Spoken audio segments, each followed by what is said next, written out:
Hi friends आमी Soma सोमास cooking चैनेले आपनादेर सब्बाइके स्वागत। आज आमी आपनादेर बानिये देखाबो एकदम निरामिष पद्धतिते आलू पनीरेर रेसिपि। और ये आलू पनीरेर रेसिपिटी आपनारा भात रुटी लुचि परोटा पोलाओ फ्राइड राइस जेकोनो किछुर साथे सार्व करते पारबेन, खेते दारुण लागे।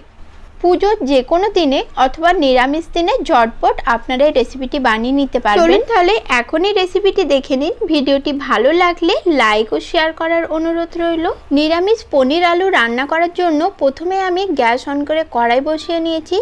कड़ाइर मध्य दिए दिচ্ছি 3 टेबिल चामच सर्षेर तेल। प्रथमे तेलटा एकटु बेशी करेই दिलाम, तारपर तेलटा खूब भालो करे गरम करे निচ্ছি। चाइले आपनारा एखाने सादा तेलेও रान्नाटी करते पारेन, तबे निरामिष रान्ना सर्षेर तेले करले खेते बेशी भालो लागे। एरपर तेलेर मध्य अल्पखानि एकटु नुन दिए दिलाम, तारपर केटे राखा पनिर दिए दिচ্ছি। आमी एखाने 200 ग्राम पनिरके छोटो टुकरो करे केटे धुए रेखेछिलाम। एखन पनिरटा तेलेर मध्य नाड़ाचाड़ा करे हाई फ्लेमे भेजे नेब। पनिर किन्तु कखनोई लो फ्लेमे भाजबेन ना, ताहले पनिर शक्त हये जाबे। ताई ग्यासेर फ्लेम हाईते रेखे 2 থেকে 3 मिनट धरे एकटु लालचे करे पनिरगुलो आमी भेजे निচ্ছি। एक साइड लालचे हये गेले अपर साइडटा उल्टे निচ্ছি। এইভাবেই পনিরের দু সাইডে আমি হালকা লালচে করে ভেজে নিয়েছি। পনিরগুলো এর চেয়ে বেশি ভাজার আর প্রয়োজন নেই। এখন এর পনিরগুলোকে আমি তেল থেকে তুলে নিচ্ছি। তবে তার আগে একটা বাটিতে নিয়েছি গরম জল। গরম জলের মধ্যে দিয়ে দিচ্ছি হাফ চামচ নুন। নুনটা জলের সাথে ভালো করে গুলে নিচ্ছি।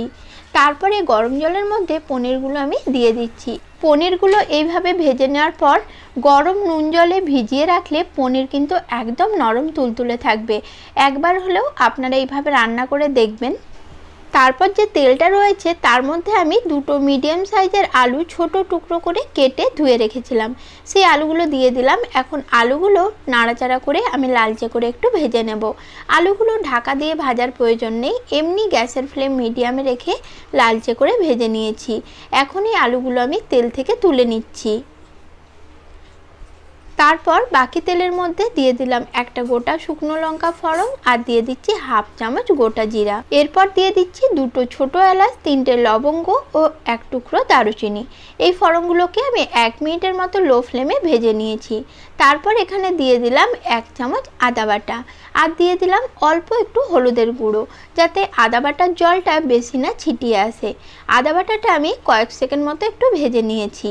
এরপর এর মধ্যে দিলাম হাফ চামচ হলুদ গুঁড়ো, হাফ চামচ দিয়ে দিচ্ছি জিরা গুঁড়ো, হাফ চামচ দিচ্ছি ধনে গুঁড়ো আর দিয়ে দিচ্ছি হাফ চামচের একটু বেশি কাশ্মীরি লাল লঙ্কার গুঁড়ো। এই লঙ্কার গুঁড়োটা দেওয়ার কারণে রান্নায় খুব বেশি ঝাল হবে না, কিন্তু রান্নার মধ্যে খুব সুন্দর একটা কালার আসবে। এরপর এই গুঁড়ো মশলাগুলো কষিয়ে নেওয়ার জন্য আমি এখানে কিছুটা গরম জল দিয়ে দিলাম।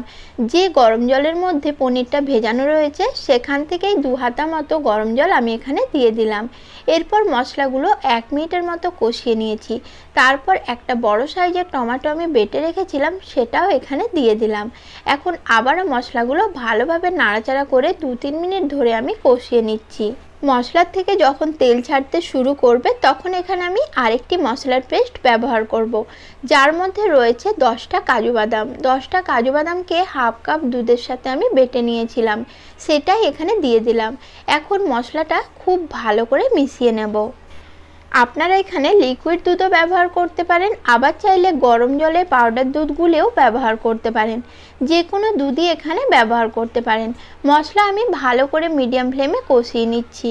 আস্তে আস্তে দেখুন মশলার থেকে তেল ছাড়তে শুরু করেছে। এইভাবেই মশলাটা নাড়াচাড়া করে ভালো করে কষিয়ে নিতে হবে। মশলা কষানো হয়ে গেছে, মশলার থেকে সুন্দর তেল ছেড়ে দিয়েছে। এই পর্যায়ে ভেজে রাখা আলুটা আমি দিয়ে দিলাম। আলুটা দেওয়ার পরও মশলাটা আরও 1 মিনিট মতো আমি মিডিয়াম ফ্লেমে কষিয়ে নিচ্ছি। 1 মিনিটের জন্য মশলা আমি আলুর সাথে ভালো করে কষিয়ে নিয়েছি।